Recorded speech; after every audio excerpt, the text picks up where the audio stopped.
तो वैसे तो फ्लैश बहुत ज़्यादा तेज़ एंड पावरफुल है, लेकिन क्या होगा जब वो टकराएगा उससे जो किसी को भी कुचल दे अपनी वास्ट रेंज ऑफ पावर से, यानी द स्कारलेट विच। आज के इस वीडियो में हम फ्लैश एंड स्कारलेट विच का डिटेल कंपैरिजन करने वाले हैं एमसीयू वर्सेस डीसीयू के बेसिस में, यानी कॉमिक्स का नहीं, सिर्फ लाइव एक्शन की बात होगी। तो लेट्स बिगिन।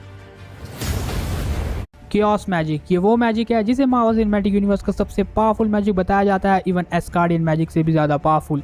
एंड इसी मैजिक की हेल्प से वांडा डिफरेंट टाइप की मैजिकल एनर्जीज को चैनलाइज कर सकती है, एब्जॉर्ब कर सकती है एंड मैनिपुलेट कर सकती है।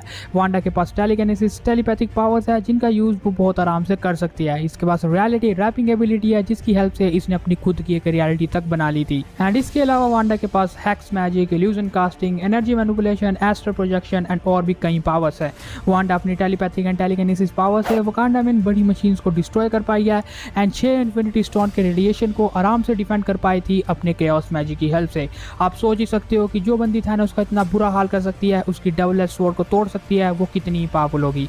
एंड वांडा का one of the most coolest feet कि इसने कमरताज पे अटैक कर दिया, वो कमरताज जहाँ पे पता नहीं कितने ही सॉर्सरर्स थे जो उसकी प्रोटेक्शन करते थे, लेकिन वांडा ने उस कमरताज को धूल में बदल दिया था। वांडा ने इल्यूमिनाटिस को बहुत ही ईजिली बीट कर दिया था। एंड सबसे इंपॉर्टेंट बात कि इसके पास डार्क होल्ड है। डार्क होल्ड यानी वो वुक जिसकी हेल्प से वांडा कुछ भी कर सकती है। वो अपने मल्टीपल वेरिएंट्स को एक्सेस करती है ऑल अमंग द मल्टीवर्स। इसके अलावा भी उसके पास बहुत सी पावर है, इवन वो डॉक्टर स्ट्रेंज की मिरर डायमेंशन से भी एस्केप कर पाई थी। एंड वोंग ने भी ये बात खुद कंफर्म कर दी है कि वो कॉस्मोस पे राज करने के लिए बनी है, इसीलिए वो है दी वांडा स्कारलेट विच। तो अब बात करते हैं इसके अपोनेंट फ्लैश की, लेकिन उससे पहले हमारे इस चैनल को सब्सक्राइब नहीं किया है तो जल्दी से कर दो एंड बगल वाले बेल आइकन को भी जल्दी ऑन कर दो अगर वीडियो पसंद आ रही है तो अब बात करते हैं। तो बैरी को उसकी पावर मिलती है एक लाइटनिंग बोल्ट से, जिसके बाद उसके पास आता है स्पीड फोर्स का एक्सिस एंड वो बनता है द फ्लैश। फ्लैश को इतना ओवर पावर कैरेक्टर इसीलिए बताया जाता है क्योंकि वो टाइम को रिवर्स कर सकता है। फ्लैश स्पीड ऑफ लाइट से ज़्यादा तेज ट्रैवल कर पाया था जिस वजह से टाइम ही रिवर्स हो गया था। एंड फ्लैश ये काम मल्टीपल टाइम कर सकता है, इसीलिए वो किसी भी बड़े से बड़े एनिमे को आराम से डिस्ट्रॉय कर सकता है। यानी आप समझ रहे हो, speed is directly proportional to strength. Flash की स्पीड जितनी ज़्यादा होगी उसकी स्ट्रेंथ भी उतनी ज़्यादा बढ़ती जाएगी, फिर उसके पंचेस का इम्पैक्ट भी बहुत ज़्यादा होगा as compared to normal. And अपने इन्हीं पंचेस की हेल्प से फ्लैश ने ईजिली क्रिप्टोनियंस को बीट कर दिया था, वो क्रिप्टोनियंस जिनकी ड्यूरेबिलिटी का आपको कोई अंदाज़ा नहीं है। लेकिन इसके अलावा भी फ्लैश के पास बहुत सी एबिलिटीज है, like speed force absorption, negative and empathy, air and temperature manipulation, energy transformation, intangibility and invisibility via molecular vibration at high velocity. लेकिन इन सब के बावजूद फ्लैश का सबसे पावरफुल मूव है इनफाइनाइट मास पंच। इन पंचेस के दौरान फ्लैश 10 ऑक्टेरियन मैग्नेटॉन्स के स्पीड से पंचेस को जनरेट करता है एंड वो इतने पावरफुल होते हैं कि सामने वाले की बैंड बजा के रख दे।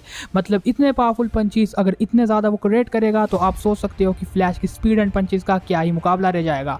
माना जाता है कि फ्लैश अपने इन पंचेस से बड़ी बड़ी बिल्डिंग्स एंड सिटीज़ को आराम से डिस्ट्रॉय कर सकता है। तो इनफाइनाइट मास पंच, इसको हमने अभी तक डीसीयू में तो नहीं देखा है, लेकिन जैक स्नाइडर ने बात खुद कंफर्म किया है कि डीसीयू का फ्लैश भी ये कर सकता है। हालांकि last video Thor versus flash वाले में बहुत से कमेंट आ रहे थे कि आपको ये चीज ऐड नहीं करनी चाहिए थी क्योंकि हमने ये लाइव एक्शन में नहीं देखी है, तो इसीलिए आपके कहने पे इनफाइनाइट मास पंच इस वीडियो में ऐड नहीं होगा। तो अब हम सीधा इनका कंपैरिजन करते हैं एंड जानते हैं हु इज मोर पावरफुल।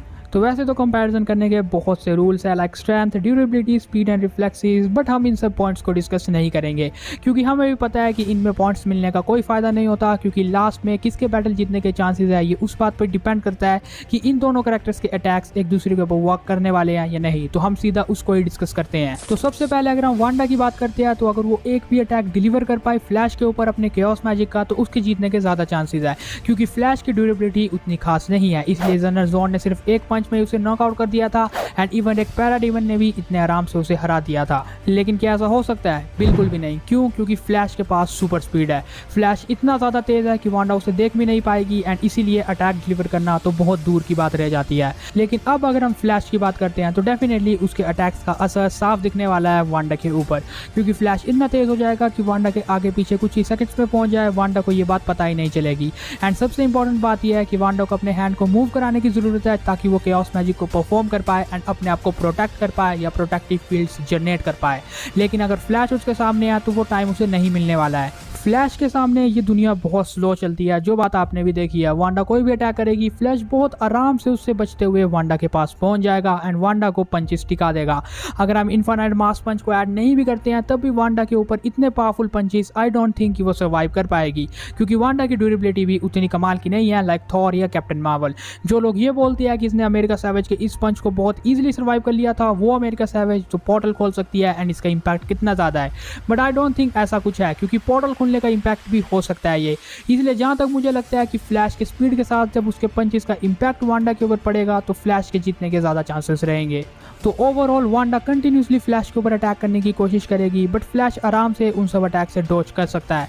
लेकिन जब फ्लैश उसके पास पहुंचा तो वांडा को रियलाइज भी नहीं होगा, क्योंकि speed of flight is literally too fast and flash उसे कुछ ऐसे पंचेस टिकाएगा जिससे उसका खेल खत्म हो सकता है। लेकिन हाँ, अगर तुक्के से वांडा के एक दो अटैक फ्लैश के ऊपर लग जाते हैं तभी वो फ्लैश को बीट कर पाएगी, अदरवाइज फ्लैश उसे दिखेगा भी नहीं। लेकिन अगर हम लॉजिक लगाते हैं तो फ्लैश के बैटल जीतने के ज्यादा चांसेस है, मतलब वांडा को अपने हाथ को भी मूव करवाना पड़ता है कोई भी अटैक परफॉर्म करने में एंड फ्लैश को वही टाइम चाहिए। फ्लैश उस टाइम का ही फायदा उठा के वांडा के आगे पीछे कब पहुंच जाए उसे पता भी नहीं चलेगा एंड उसके ऊपर ऐसे पंचेस टिका सकता है जिससे उसका खेल खत्म हो जाएगा। इसलिए मैं 70% फ्लैश को सपोर्ट कर रहा हूं एंड 30% वांडा को। आपका क्या ओपिनियन है कमेंट में जरूर शेयर करना। लेकिन अब भी बहुत से लोग बोलेंगे कि वांडा की रियलिटी के ऊपर भी डिपेंड करती है उसकी पावर, मतलब ये पूरा कंपैरिजन वांडा की रियलिटी में नहीं हुआ था, उसके बाहर हुआ था। एंड जैसा कि हमने देखा कि वो अपनी रियलिटी में टाइम को भी रिवर्स कर सकती है, तो ये बात गलत है, क्योंकि वांडा जब इस मोमेंट में अपने टाइम को रिवर्स कर रही थी तो वो उसे रिवाइंड कर रही थी, ना कि टाइम मैनिपुलेशन कर रही थी।